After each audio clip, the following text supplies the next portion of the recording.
সাপের কামড় থেকে রক্ষা পেতেই নাকি এমন আয়োজন, অবাক লাগছে শুনতে? তাহলে বিষয়টি খুলেই বলি।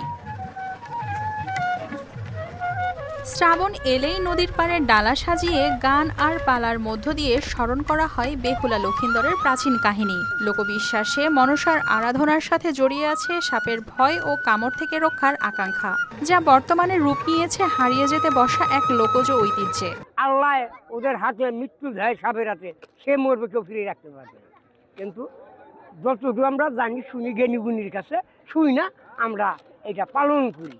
টাঙ্গাইলের বংশাই নদীর তীরে শ্রাবণের শেষ সময়ে বসে ব্যতিক্রমী শাওনের ডালা উৎসব। আয়োজকদের মতে একসময় সাপের ভয় ও মনসাকে ঘিরে মানুষের বিশ্বাস থেকেই এই সংস্কৃতির চর্চা, যা এখন শুধু ধর্মীয় আচারে সীমাবদ্ধ নেই। বিভিন্ন মানুষের অংশগ্রহণে উৎসবটি হয়ে উঠেছে সামাজিক ও সাংস্কৃতিক মিলনমেলা। ঘুমের জাদু সোয়ান গ্রুপের একটি পণ্য।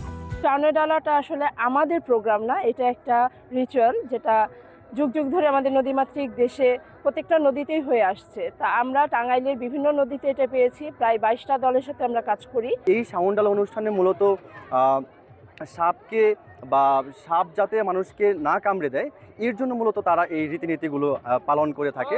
বাংলাদেশের মধ্যে যে একটা বহুমাত্রিক বিশ্বাসের স্থান আছে, সেটা নিয়ে আমাদের সবার গর্ববোধ করা উচিত। হারিয়ে যেতে বসা এই ঐতিহ্য নথিভুক্ত ও সংরক্ষণের উদ্যোগে যুক্ত হয়েছেন জাতীয় জাদুঘর ও সংস্কৃতি গবেষকরা। একটা পৌরাণিক কাহিনী আছে, যে কাহিনীটিকে কেন্দ্র করে একটি জনগোষ্ঠী একটা খুব সুন্দর কালচারাল সাংস্কৃতিক ঐতিহ্য গড়ে তুলেছে, যেখানে হিন্দু মুসলমানদের ভেতরে একটা অপূর্ব মেলবন্ধন ঘটেছে।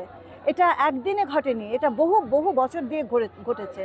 সাপের ভয় থেকে জন্ম নেয়া লোকবিশ্বাস আজ সময়ের সাথে পরিণত হয়েছে বাংলার লোক ঐতিহ্যে। তাই বংশাই নদীর পাড়ে শাওনের ডালা নতুন প্রজন্মকে পরিচয় করিয়ে দিচ্ছে শেকড়ের সেই গল্পের সাথে। News desk, RTV।